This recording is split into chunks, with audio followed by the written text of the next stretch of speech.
Klaus Blaabjerg, fund manager of Sparinvest high yield value bonds. Why are high yield bonds interesting for investors? High yield bonds are interesting for investors for one simple reason, and that's basically because they have quite low correlation with other asset classes.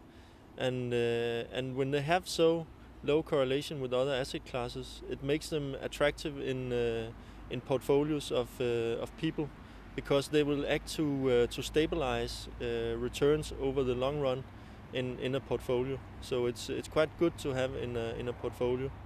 Talk about value bonds. What do you mean by value in relation to bonds? Yes, that's quite new, you can say. The use of value in the credit market. It's a theme that has been used in the stock market for many decades. But in the credit market, it's quite new. And what we mean by value in credit markets is basically trying to use the same effects that we know provide outperformance from the stock market. And those effects are low price to book and also small cap exposure. Those two effects tend to outperform in the long run in the stock market. And we have also academic proof that you can expect to see the same thing in the credit market. Can you give us an example on a value bond? Yes, we have an example in our portfolio with a small cap US clothing manufacturer producing golf clothing for the name Ping. And what's interesting here is that if you look at the Perry Ellis stock, it's trading at a low price to book. It's got a small market cap, so it's down to the value camp, you can say. Also, if you look at the low net debt to equity, it also fits with the value criteria. From a bond perspective, it's quite cheap, trading with a yield of more than 13%, which is also quite attractive when you look at the way that management has reduced debt. So it's a cheap stock, it's a cheap credit, and where it becomes very interesting is through the so-called change of control covenant, which is a covenant guaranteeing you as a creditor that if Perry Ellis is taken over by another company because it's so cheap, then you as a creditor can sell your bond at a price of 101, and that's up more than 20% from where we are today. So you can actually use the value for maximizing expected returns, you can say, yet still have a focus on low risk.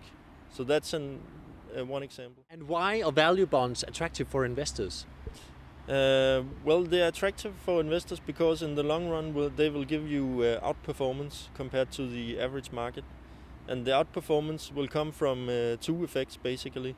The first effect is that you will have lower default activity in your portfolio when you work with low net debt to equity. And the second effect is down to you buy cheap assets at too low prices. So from that perspective, you will have outperformance as well.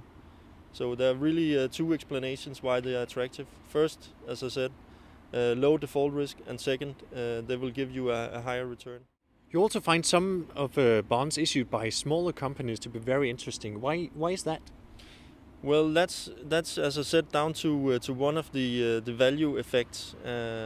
And small businesses, it's very interesting with the small businesses, because if you look at the way rating agencies like S&P assign ratings to businesses, they assign lower ratings to smaller businesses. So if you have two businesses with equally strong balance sheets, the small business will have a lower rating in the bond market. And when they have a lower rating, they will have to pay a higher premium when they borrow money. So that's something we try to exploit for our advantage, that we can borrow out money to small businesses with strong balance sheets, because then we can extract a higher yield on our bonds. And at the same time, when we work with the strong balance sheets, we can minimize the default risk. So that's where we see value. Which criteria do you focus on when you buy bonds for your fund?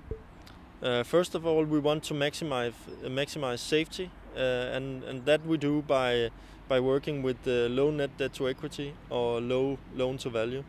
You can say low loan to value is exactly the opposite of providing subprime mortgages. So that's number one. We want to work with low gearing. Number two is price to book. We work with low price to book ratios in our investments, and that's because we know in the long run you'll get outperformance working with this effect. Of course, you don't want to buy distressed businesses, so you need to be a little careful with the low price to book effect.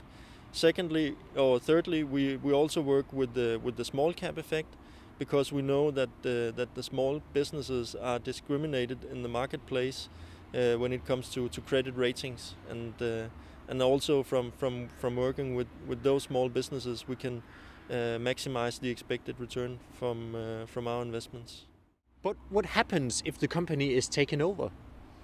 Well, that depends who the buyer is. If it's a private equity firm buying your company, then you can be left with more risk after they have bought, and that's why it's important to make sure that you have the covenants in place, so that you can actually get out of your more risky bond investment. On the other hand, if it's a strong industrial player buying your small cap business, then you are left obviously in a much better position. So it depends really on who the buyer is. But that is something that you take into account when you buy the bond. Yes, that's a part of our process to make sure that we have the covenants in place, protecting us against adverse events in the market, you can say. Do you have any examples in your portfolio where companies have been taken over? Yes, we have some examples. One is K2, a ski producer, that was taken over by a weaker company from a balance sheet perspective. And when we first saw that news hitting the screen, we were not so happy that it was a weak company buying our more solid company. But on the other hand, we could be safe because we had the covenants in place. The K2 bond was trading at a cash price of 103, and we had the change of control option at 101. So limited downside from that perspective. But there were also other covenants in place.